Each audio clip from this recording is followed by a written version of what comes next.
Have you ever turned on a video and you got really excited?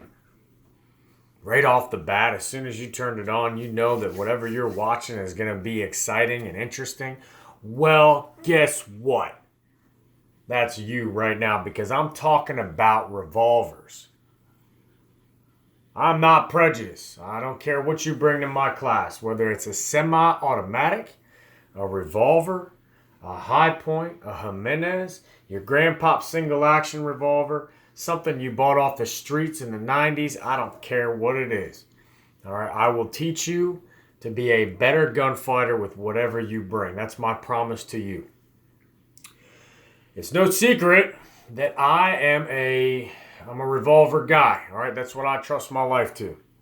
I've got big hands and it feels good in my hand. I really like the way it feels. So, the other day, yesterday actually, I made a video for y'all on homework for my students, and it was geared towards my semi-automatic shooters because I acknowledge the reality that most of my students are going to use a semi-automatic. However, about 10% or less of my students will qualify with a revolver and carry a revolver, okay? I don't recommend it.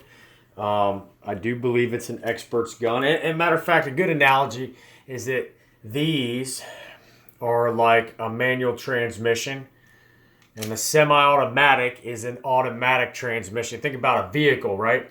Okay. You know, what's the purpose? To get you somewhere. You know, whether or not it has a manual or an automatic, if the purpose is to defend yourself with it and defeat your enemy, then I guess it doesn't matter what platform we're using. We just need to know how to do it. We need to know how to shift the gears. We got to know how to work this weapon. So, first things first, for those of you, this is your homework if you're a revolver shooter. Basically, what I want you to start getting used to is the reloading and the manipulation of the revolver in your workspace, okay? So how we're going to do this, all right, first of all, dry fire, make sure we're unloaded, no ammunition in the room, training in a safe direction, okay? Whenever we grip the revolver, we want to have a high, firm grip, okay? The grip on a revolver is very similar to a semi-automatic in the sense that we want to be as firm as a handshake. And when we grip that, we can clamp our thumbs down. You can actually come across this way. However, I don't think that helps with recoil management because now you have a gap, okay, instead of being firm, all right?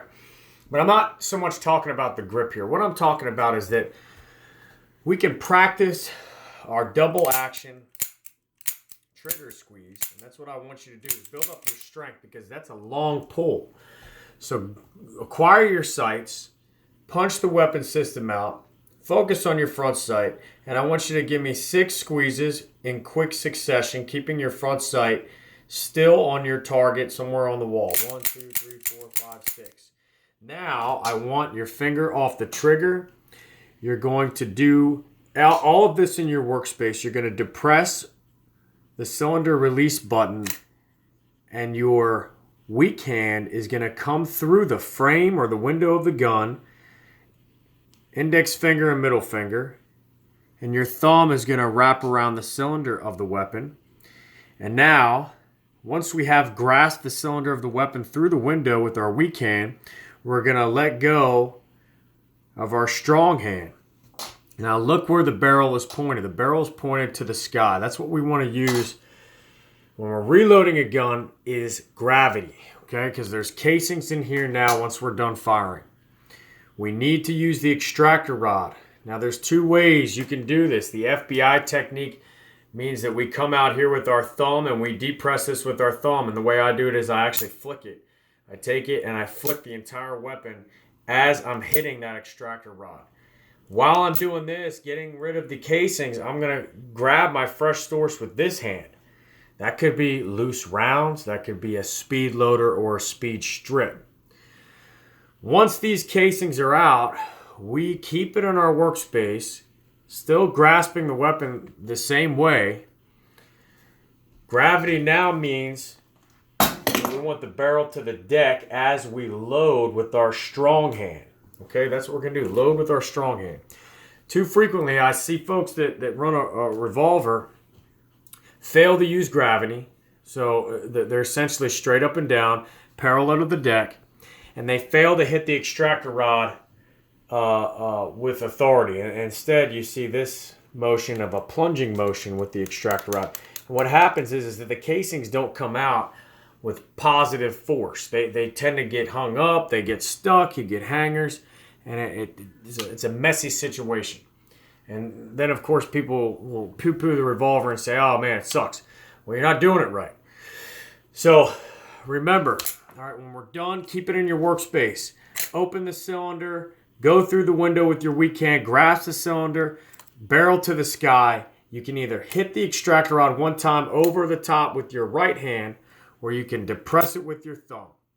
Then reach for that fresh source. You're going to load with the barrel down, and then simply close it up, regain your grip, and you're back. Okay? So it looks something like this. Boom. Okay, 6 times actually. 1, 2, 3, 4, 5, 6.